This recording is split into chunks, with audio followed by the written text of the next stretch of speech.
Boa noite a todos os nossos amigos ouvintes do vlog do Conde Dom Pedro da Villanueva. Eu gostaria de partilhar com vocês mais reflexões a respeito de um dos personagens mais caluniados da história do século XX, o nosso Santo Padre, o Papa Pio XII. Recentemente, eu me deparei com a entrevista de uma mocinha de origem judaica, brasileira, mas que vive em Israel, e inclusive ela tem um canal no YouTube em que ela faz divulgação de curiosidades sobre o Estado de Israel, enfim. Em que, entrevistada num outro canal do YouTube chamado Inteligência Limitada, ela é perguntada sobre o Holocausto nazista e toca no nome do Santo Padre Pio XII, afirmando que Pio XII foi omisso com relação ao Holocausto, ou simplesmente que foi indiferente aos judeus. Eu dou um desconto para essa moça, porque além da programação dela ser interessante, assim, eu já vi alguns vídeos, eu penso que ela é uma completa leiga no assunto. É uma pessoa que não tem talvez uma profundidade de conhecimento sobre a história do Papa Pio XII, deste grande homem, diga-se de passagem. Malgrado isso, no entanto, eu me deparo com outro vídeo de um sujeito que se identifica como João Carvalho, e ele grava afirmando que Pio XII não somente era nazista, como o antecessor de Pio XII, Pio XI, era fascista. Mas isso não me assusta muito, porque nós católicos já estamos acostumados com inúmeras calúnias, inúmeras difamações, e isso já faz parte da lenda negra da igreja, difundida nas universidades, nas escolas, na educação, ou então na mídia. Isso aí não me choca mais. A única coisa que me chocou foi um retrato no fundo do vídeo deste indivíduo, do ditador Mao Tse Tung. Em outras palavras, o senhor João Carvalho é um maoísta. É um comunista radical. E aí eu tirei a seguinte conclusão. Um sujeito que é maoísta falar mal de Hitler ou de Mussolini é a mesma coisa que alguém chegar, sei lá, num vídeo e dizer que Ted Bundy é um homem lindo e maravilhoso perto, sei lá, de um estuprador banal, digamos assim, que não seja um serial killer. Um sujeito que chegou numa festa lá, bebedou-se e acabou violentando sexualmente uma moça ou duas moças. Porque, convenhamos, a ditadura comunista chinesa matou, em tempo de paz, mais pessoas do que os fascistas em tempo de guerra. Vamos fazer os seguintes cálculos. A Segunda Guerra Mundial matou 50 milhões de pessoas, mais ou menos. Isso some-se também os russos, os poloneses e até mesmo os judeus. E isso sem prejuízo das perseguições políticas, enfim. E o genocídio, evidentemente. Já a ditadura chinesa matou 70 milhões de pessoas. Então não tem muita lógica um sujeito se indignar com Hitler e Mussolini quando, na verdade, defende algo que matou muito mais, que foi muito mais sanguinário e tão opressivo quanto. Tá? Não digo que seja mais opressivo. Foi tão tirânico e opressivo quanto, só que matou mais. E continua sendo opressivo até hoje, porque essa ditadura existe até hoje. Ao contrário do nazismo e do fascismo, que foram, graças a Deus, extintos da face da terra. Mas já tocando no santo nome do Papa Pio XII, e esse sujeito fala com uma empáfia moral que eu fico espantado, porque, convenhamos, citar o retrato do Mao Tse Tung como algum elemento de credibilidade ou de seriedade é cair no ridículo. Pio XII, coitado, foi um homem caluniado. Nós temos que entender que essa história da difamação começa com a publicação de uma peça de teatro de um sujeito completamente desprovido de caráter, o Sr. Rolf Rohut, né? Ou seja, a peça chamada O Vigário. E há quem diga, isso, quem dá essa informação é um dissidente que fugiu da ditadura comunista romena. Ele fazia parte do séquito do Partido Comunista, era general da Securitate, ou seja, da polícia política da Romênia, o senhor Ion Mihai Pacepa, em que ele afirma claramente que não somente a obra do Rolf Rohut, com muitos documentos ou muitas outras fontes de desinformações, foram criadas pela polícia política da União Soviética, pela KGB, junto com a Securitate, ou em colaboração com as outras polícias políticas. Ou seja, a base da difamação contra Pio XII está simplesmente numa criação da inteligência de um Estado totalitário, de um serviço de inteligência de um Estado totalitário. Porque se nós compararmos o antes e depois de Rohut, os judeus admiravam o Santo Padre. Nós temos registros de elogios rasgados de pessoas como Einstein, Albert Einstein, fez rasgados elogios a Pio XII pelo seu esforço na salvação dos judeus da Europa. Golda Meir. Golda Meir é praticamente uma celebridade do movimento sionista, é uma mulher que foi a co-criadora do Estado de Israel. Fez também rasgados elogios a Pio XII. Para muitos judeus, Pio XII era o justo das nações. E, no entanto, de uma hora para outra, a coisa mudou. Pio XII se tornou uma figura diabólica. Um homem cínico, até pronazista. Só que isso contraria os fatos, contraria os documentos. Primeiro porque, se nós analisarmos bem a posição da igreja com relação ao nazismo, há um documento publicado em 1937, que se chama Mitte Brennendes Org, com imensa preocupação, em que o papado de Pio XI condena o regime nazista, condena a ideologia da raça do regime nazista. E longe do que esse bobalhão desse João Carvalho afirma, que Pacelli seria nazista, no caso o Papa Pio XII seria nazista, no caso na época, quando a encíclica foi escrita, ele era o cardeal Eugênio Pacelli. Quem escreveu a Mitte Brennendes Org foi o Pacelli. Foi o Pacelli que deu toda a ideia do texto. Então como é que o Papa Pio XII poderia ser nazista, quando, na época em que ele era cardeal, ele escreve uma carta condenando o nazismo, orientando os católicos a não serem nazistas, a serem até antinazistas. E aqui nós podemos voltar também à questão do Pio XI fascista. Na verdade, nós temos que entender que a situação da Itália estava muito instável politicamente. E o Papa Pio XI, longe de admirar o fascismo, ele via que havia uma ameaça na Itália de se tornar comunista e o fascismo, naquela ocasião, poderia ser um mal menor. Em nenhum momento Pio XI foi um entusiasta do fascismo, muito pelo contrário.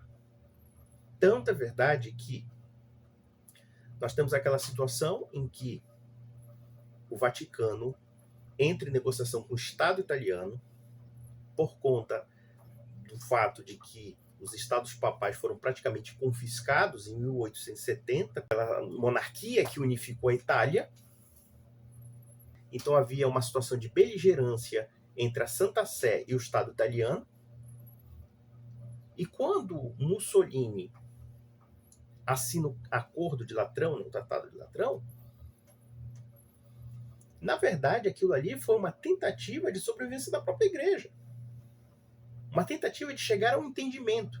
E nós temos que entender ali que o entendimento não era com Mussolini, era com o Estado italiano. E mesmo assim, mesmo depois de 1929, a igreja em 1931 condena o fascismo, com a encíclica Non Abbiamo Bisogno. Então, a situação da igreja e do fascismo na Itália foi muito mais complexa e muito mais tensa do que o senhor João Carvalho quer nos vender.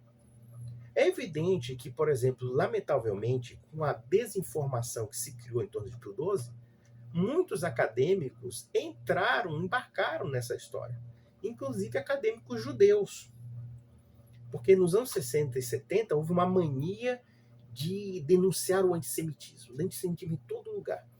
Aí qualquer material que trabalhasse para denunciar o antissemitismo colava.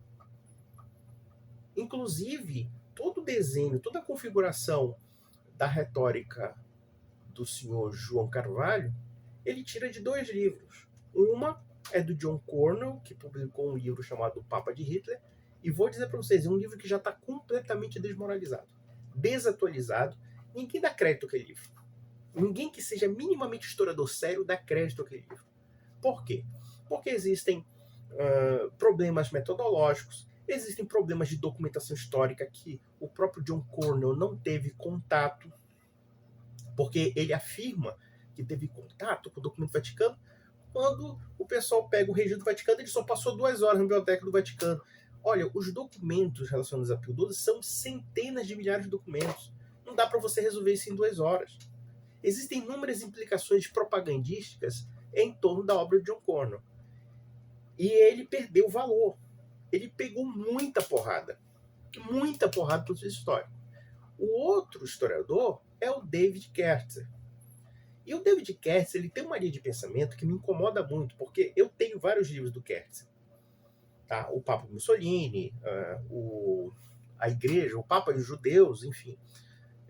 O outro é o... Como é que é? O Sequestro de Edgardo Mortara, que fala da história do menino judeu do século XIX, nos Estados Papais, em que ele foi sequestrado pelo Vaticano para ser educado como católico, enfim. Eu não vou levar o mérito aqui do Edgardo Mortara, que seria uma outra explicação, e também é bastante complexa, é complicadíssima a situação. Só que o Kertzer, ele entra numa linha de pensamento que é muito comum numa certa historiografia judaica, não é toda.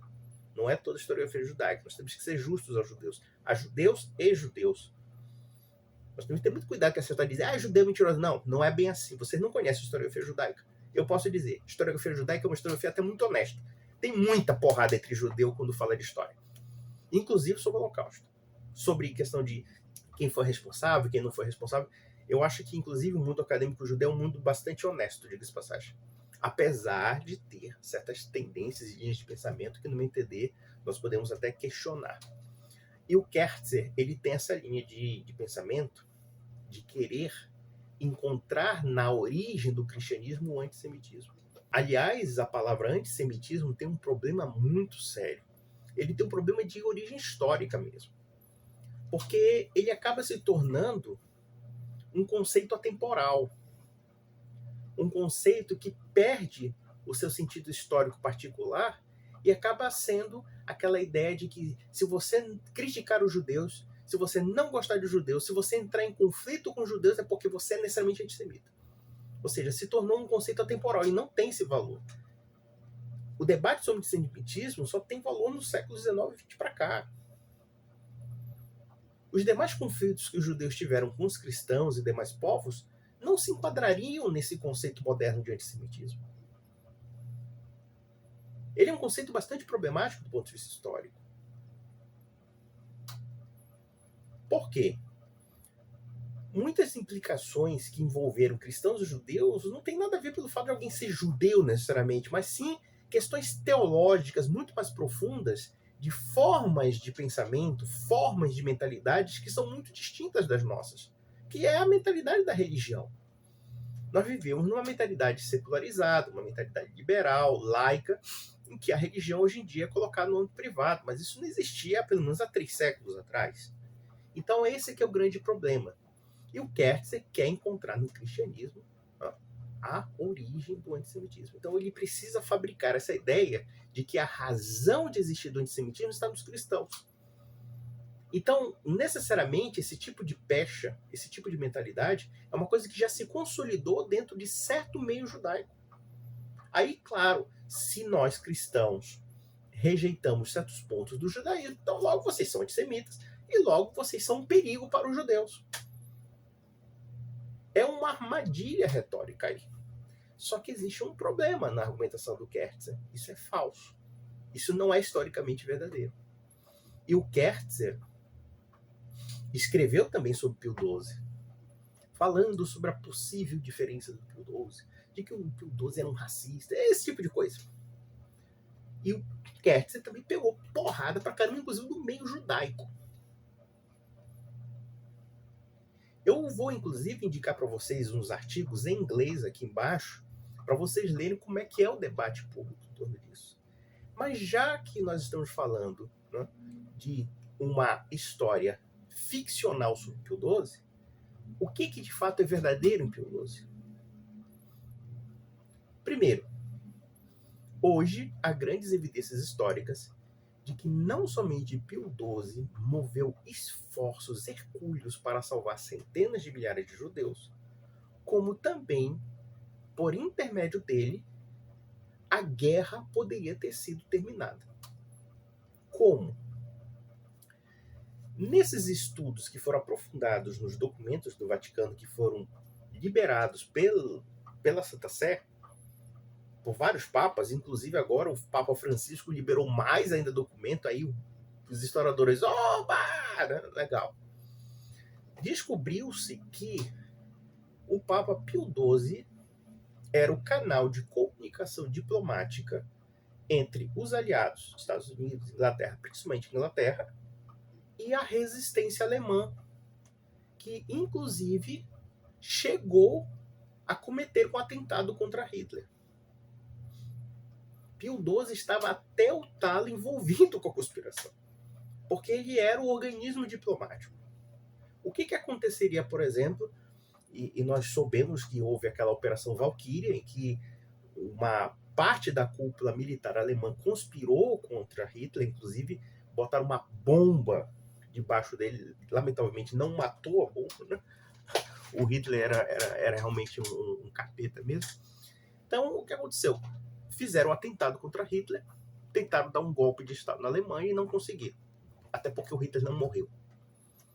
E muitos coronéis generais, entre os o coronel Klaus von Stauffenberg, que era um coronel católico, de passagem, ele foi fuzilado.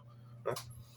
E havia provas de que Pio XII sabia dessa história e que a alta cúpula do Vaticano, junto com a diplomacia do Vaticano, com um golpe de Estado, eles seriam o canal de comunicação para uma negociação diplomática de paz entre a Alemanha e os aliados. Agora imaginem, por exemplo, se esse plano desse certo. Qual seria o posicionamento do Vaticano com relação a isso? Como o Vaticano seria reconhecido historicamente? E isso porque eu não estou falando dos milhares de judeus da Europa que tiveram inúmeros benefícios com relação ao Vaticano. Os judeus da Itália, os judeus da Croácia. E olha que os judeus da Croácia foram duramente perseguidos pela ditadura do anti-Pavelić, da ditadura Ustash, que dizia ser uma ditadura católica, mas que na prática era uma ditadura sanguinária, bandida. O anti-Pavelić era metido a católico, mas estava perseguindo o sérvio, estava perseguindo o judeu, e tinha um personagem também lá dentro que foi caluniado pra caramba, que foi a Luiz Stepinac, que era um monsenhor que salvou muitos judeus. Na Hungria também a Igreja Católica fez esforço para salvar os judeus. Na Polônia, em vários países, na Bulgária, enfim. Então, há todo um sentido documental em torno disso. E mais além, uma outra história. Por conta dessa política de bastidores da igreja, a alta cúpula do Partido Nazista estava pensando seriamente em sequestrar o Papa, invadir o Vaticano. Quer dizer,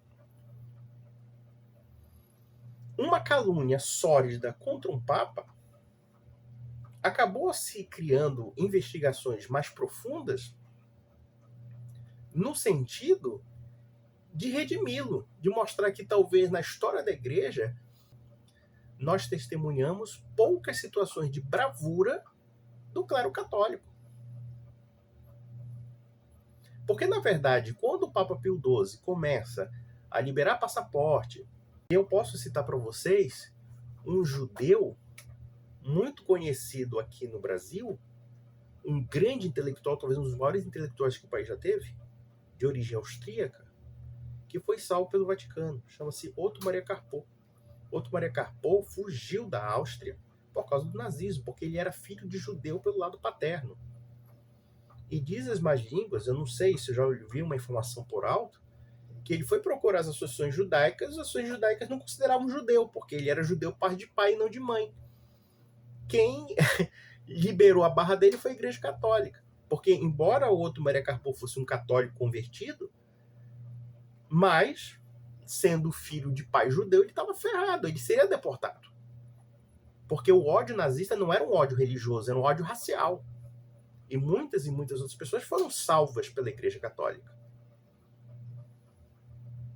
E mais além, uma conspiração para derrotar Hitler, para matar Hitler, para derrocar a alta cúpula do Partido Nazista, o Vaticano estava a par, inclusive oferecendo serviços diplomáticos para o quê? Para encerrar a guerra. Você imagina a ousadia disso? E detalhe, como é que nós sabemos dessas histórias? Não somente os documentos do Vaticano, como os documentos também britânicos. Porque o Vaticano mandava esses documentos para a Inglaterra. Olha, existe uma resistência alemã. E aí? Por que a gente não resolve isso? No meu entender, acredito eu, talvez não quisesse apoiar a resistência alemã, no fundo, porque talvez as potências aliadas quisessem uma rendição incondicional da Alemanha. Já pensaram nisso? O Vaticano está informando, olha, nós temos aqui uma chance de matar esse cara logo, né? Olha que talvez o Pio XII nem quisesse a morte do Hitler, talvez fosse a prisão do Hitler, enfim. Mas não havia outro jeito. Para derrotar o regime nazista, tinha que cortar a cabeça. E por que os aliados não fizeram absolutamente nada em favor da resistência alemã? Da resistência dentro do exército alemão, da Wehrmacht? Por quê? Porque no fundo, creio eu, queriam a rendição incondicional da Alemanha. Destruir a Alemanha mesmo. Mas o papado não queria destruir a Alemanha, não queria destruir os judeus, queria salvar todo mundo. E isso arriscando a pele de todos os católicos da Europa. Porque o pessoal fala, o silêncio do Papa Pio XII. Tá, se ele fosse um homem combativo de forma direta contra Hitler, vocês acham que não ia sobrar para os católicos? Por que Pio XII colocaria em risco a vida de milhões de pessoas? E não somente católicas, como também judias, porque os mosteiros, as igrejas, os conventos, as escolas católicas estão tudo escondendo os judeus. E aí? Aí agora o senhor João Carvalho, que é um comunista, e vamos lembrar, a União Soviética apoiou a Alemanha nazista. A União Soviética armou a Wehrmacht, ajudou no processo logístico de armamento da Wehrmacht, do exército alemão, para dominar toda a Europa. E claro, dominando toda a Europa, você coloca campo de concentração para tudo quanto é lado, contra os judeus. Eu poderia dizer que os comunistas, ao apoiarem a expansão nazista, têm mais sangue nas mãos com relação aos judeus do que a Igreja Católica. A Igreja Católica fez esforços hercúleos para salvar os judeus da Europa. E hoje, mais do que nunca, toda uma documentação está sendo aberta. E eu vou dizer mais, nós veremos o processo, se nós quisermos e se Deus quiser, porque isso vai depender de certos estudos nossos, de reabilitação de Pio XII. Pio XII será reabilitado. Reabilitado por quê? Porque ele foi um dos homens mais grandiosos da história do século XX. Leia os documentos, leia o que esse homem escreveu. Esse homem foi extraordinário. Aí vem um maoístazinho desse aí. Tudo bem, a dona Aline, que é judia e tudo mais, eu dou um desconto porque ela é uma pessoa simpática, dá pra ser que ela é uma pessoa boa. Não vejo nada de maldade nela. Eu vejo apenas, talvez, que ela tenha sido vítima dessa desinformação. Mas o João Carvalho, falando mal de fascista, falando mal de nazista, defendendo mal de Setung, porra, meu, toma vergonha na sua cara, meu. É sacanagem isso, ó. Você falar mal de Hitler, falar mal de Mussolini e estar com o retrato mal de Setung. Aí você tá me provocando, cara. Aí é sacanagem. Então, meus amigos, um grande abraço.